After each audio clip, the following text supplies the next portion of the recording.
सुनाना चाह रहा हूँ, एक रियल कहानी है और मेरी सबसे बड़ी चिंता अपने बच्चों को लेकर, आपको लेकर वही रहती है। मैं जब भी कोई कहानी सुनाता हूँ, नाम, जगह, वो सब बदल देता हूँ ताकि किसी की प्राइवेसी पर हमला ना हो। सबकी राइट टू प्राइवेसी है ना।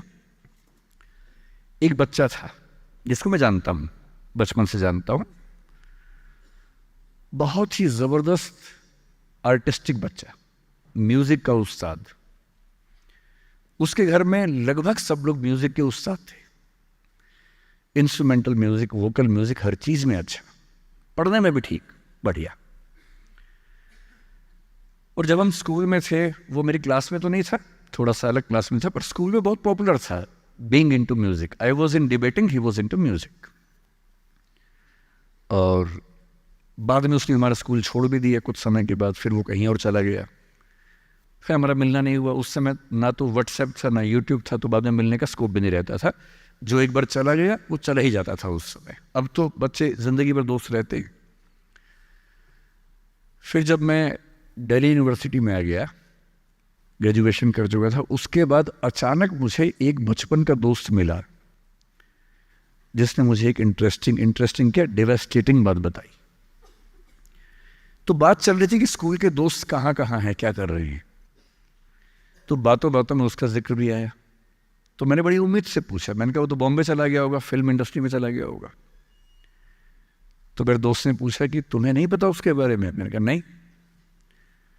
उसने कहा यार वो जेल में है, and he was one of the most creative students of our school. मैंने कहा जेल में क्यों है? बोले सच में नहीं पता। मैंने कहा सच में नहीं पता मुझे। बोले वो ग्रेजुएशन करने के लिए जब गया तो पता नहीं क्या हुआ, उसकी थोड़ी संगति खराब हो गई। बैड कंपनी जिसको हम बोलते हैं, जो इस उम्र में अच्छी लगती है, वही वाली। तो कॉलेज लाइफ में थोड़ी बहुत बैड कंपनी सबकी होती ही है, हल्की फुल्की होती है, एक सामान्य बात है। अच्छा, बच्चा बच्चा ना रहे ये भी तो अच्छी बात है ना। थोड़ा बचपन तो जीना भी चाहिए, थोड़ा शरारतें करनी भी चाहिए। पर किसी किसी का दुर्भाग्य होता है कि ज्यादा हो जाता है। उसके साथ ऐसा हुआ। उस सब प्रोसेस में उसको ड्रग्स की आदत लग गई। और ड्रग्स एक ऐसी चीज है, एडिक्शन ऐसी चीज है कि उसमें वन वे रास्ता होता है, टू वे नहीं होता है। आप जा सकते हैं, वापस नहीं आ सकते। मतलब 1000 लोग जाएंगे तो उनमें से एक आध वापस आएगा, वो भी इतने मुश्किलों से जो ऑलमोस्ट इम्पॉसिबल है। I have seen many such cases. Social welfare department से मेरे कई दोस्त ऑफिसर हैं, तो मैं उनसे जब पूछता हूँ, बताते हैं मैंने ऐसे लोगों को देखा है 10-10 साल से स्ट्रगल कर रहे हैं एडिक्शन से बाहर आने के, नहीं आ पा रहे, खत्म हो गए हैं। उस बच्चे को ड्रग्स की आदत पड़ गई कॉलेज में जाके, पेरेंट्स को पता ही नहीं था। तो जब पेरेंट्स को भनक लगी तो उसको दबाव बनाया कि तुम घर आ जाओ। अब वो जिस कंपनी में था, दोस्तों वाली कंपनी में, वहाँ अब ड्रग्स तो बहुत महंगे होते थे, पैसे घर से बहुत कम आते थे, जितने पैसे एक मिडिल क्लास फैमिली दे सकती है। अब वो घर से ज़्यादा पैसे मांगने लगा, पैसे मिलते नहीं थे। उसको अपने ही घर के लोगों पर गुस्सा आने लगा। तो एक बार वो अपने घर आया हुआ था छुट्टियों में, और वहाँ भी वो कुछ कुछ करता रहता था। उसके पेरेंट्स ने उसको बहुत समझाया कि बेटा ऐसा मत करो। और एक दिन इस बात पे झगड़ा बढ़ गया। भाई आप पेरेंट्स की चिंता समझेंगे आज से 30 साल बाद, जब आपके बच्चे इस एज में होंगे ना, आपकी नानी मर जाएगी उस समय। नानी मरना एक मुहावरा है, इसका मतलब बहुत चिंता में रहेंगे उस समय आप। और उस दिन पता नहीं क्या हुआ, एक झगड़ा हुआ,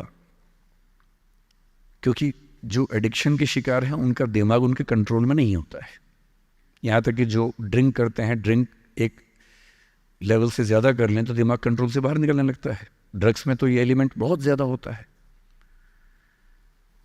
और आधी रात को उसने क्या किया, उसने अपनी फैमिली के 5 लोगों का मर्डर कर दिया।